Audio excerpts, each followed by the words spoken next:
এই মুহূর্তে যে বড় খবরের দিকে নজর রাখবো, তৃণমূল কাউন্সিলর সুশান্ত ঘোষ গ্রেপ্তার। আরো একবার আপনাদের জানিয়ে রাখি, এই মুহূর্তের বড় খবর, তৃণমূল কাউন্সিলর সুশান্ত ঘোষ গ্রেপ্তার।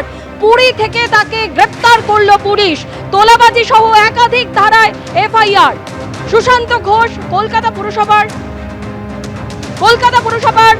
আরো এক তৃণমূল কাউন্সিলর সুশান্ত ঘোষ, তাকে গ্রেপ্তার করলো পুলিশ। পুরী থেকে তাকে গ্রেপ্তার করা হয়েছে। তোলাবাজি সহ একাধিক ধারায় এফআইআর রুজু করা হয়েছে। আমাদের প্রতিনিধি আবির দত্ত আমাদের সঙ্গে রয়েছেন। আবির, কি খবর? দেখো, যেটা পুলিশ সূত্র থেকে জানা যাচ্ছে যে সুশান্ত ঘোষের নামে তোলাবাজি সহ একাধিক ধারায় মামলা ছিল। সেই মামলার পরিপ্রেক্ষিতে সুশান্ত ঘোষকে গ্রেপ্তার করা হয়েছে। কলকাতা পুলিশের গোয়েন্দা শাখার আধিকারিকরা তারা পুরী থেকে গ্রেপ্তার করেছেন, এমনটাই পুলিশ সূত্রে জানানো হচ্ছে। এবং এই যে সুশান্ত ঘোষ, তার নামে যে এফআইআর গুলো হয়েছিল, তার পরবর্তীকালে সুশান্ত ঘোষের খোঁজ পাওয়া যাচ্ছিল না। তদন্ত করছিল আনন্দপুর থানার পুলিশ এবং পরবর্তীকালে তদন্তভার হাতে যায় গোয়েন্দা শাখার কাছে এবং তারপর একটি দল গঠন করে বিভিন্ন জায়গায় তল্লাশি চালিয়ে সুশান্ত ঘোষের খোঁজ মিলেছে এবং তাকে গ্রেপ্তার করে নিয়ে আসা হচ্ছে কলকাতায়, এমনটাই খবর পুলিশ সূত্র থেকে। আবির, তুমি আমাদের সঙ্গে থাকো। যে বড় খবরের দিকে নজর রয়েছে, তৃণমূল কাউন্সিলর সুশান্ত ঘোষ গ্রেপ্তার এবং আপনারা জানেন আগেই তার বিরুদ্ধে এফআইআর দায়ের করা হয়েছিল এবং তারপর থেকে তার কিন্তু কোনো খোঁজ পাওয়া যাচ্ছিল না। পুরী থেকে তাকে গ্রেপ্তার করা হয়েছে বলে জানা যাচ্ছে। তোলাবাজি সহ একাধিক ধারায় এফআইআর রুজু হয়েছে। আমাদের প্রতিনিধি আবির দত্ত আমাদের সঙ্গে রয়েছেন। আবির, সুশান্ত ঘোষের বিরুদ্ধে ঠিক কি ধারায় অভিযোগ দায়ের করা হয়েছে, কি জানতে পারছো? দেখো, এর আগে আমরা দেখেছি যে সুশান্ত ঘোষের নামে অভিযোগ দায়ের করার পরে বিক্ষোভ হয় স্থানীয় এলাকায় এবং এই যে বিক্ষোভ হওয়ায় সেখানে সুশান্ত ঘোষের এক সাগরেদকে প্রথমে ধরে আনন্দপুর থানার পুলিশ এবং তাকে ধরার পরে তাকে জিজ্ঞাসাবাদ এবং অন্যান্য যে অভিযোগগুলো ছিল সেই অভিযোগগুলোর পরিপ্রেক্ষিতে তার খোঁজ করা হচ্ছিল। তার বাড়িতে তাকে পাওয়া যায়নি, বিভিন্ন জায়গায় তল্লাশি করেও তাকে পাওয়া যাচ্ছিল না।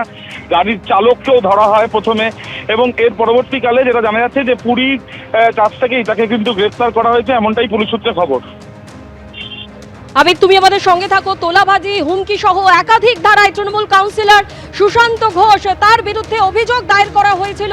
আর এই অভিযোগ দায়েরের পর থেকেই সুশান্ত ঘোষ, তার কিন্তু কোনো খোঁজ পাওয়া যাচ্ছিল না।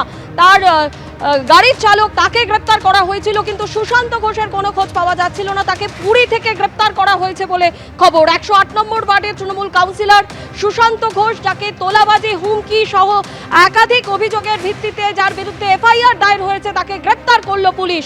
আমাদের প্রতিনিধি আবির দত্ত আমাদের সঙ্গে রয়েছেন। আবির, একাধিক জামিন অযোগ্য ধারায় এই সুশান্ত ঘোষের বিরুদ্ধে এফআইআর দায়ের করা হয়েছিল, তুমি যেমনটা বলছিলে। দেখো, একেবারেই, এবং আমরা জানি যে স্থানীয় এলাকার বাসিন্দারা বেশ কয়েকজন কিন্তু অভিযোগ জানিয়েছিলেন এবং এই অভিযোগ ছিল কখন তোলাবাজির, হুমকির এবং কয়েক কোটি টাকা তোলাবাজির অভিযোগও কিন্তু করা হয়েছিল এবং তারা সরব হয়েছিলেন।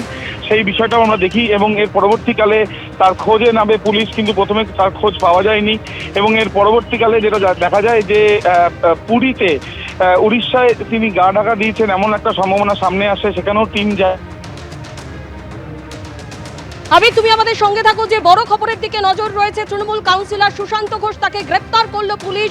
পুরী থেকে তাকে গ্রেপ্তার করা হয়েছে। তার বিরুদ্ধে অভিযোগ দায়েরের পর থেকে তার কোনো খোঁজ পাওয়া যাচ্ছিল না।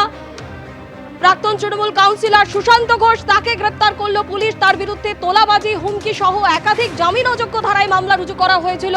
তার গাড়ির চালককে এর আগে পুলিশ গ্রেপ্তার করেছিল, কিন্তু সুশান্ত ঘোষের কোনো খোঁজ পাওয়া যাচ্ছিল না।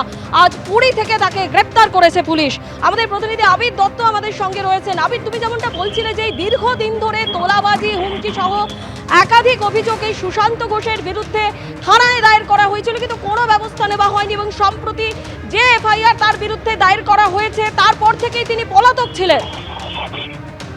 দেখো, একেবারেই যে এফআইআর দায়ের করা হয় এবং তার পরবর্তীকালে তিনি পলাতক হিসাবে, তাকে পলাতকই পুলিশ পায়। তার কারণ হচ্ছে তার বাড়িতে তাকে খুঁজে পাওয়া যায়নি। এরপরে তার বিভিন্ন লোকেশন ধরে সেখানে খোঁজ করতে গেলেও, তার গাড়ির হদিশ পেলেও কিন্তু তার খবর পাওয়া যাচ্ছিল না।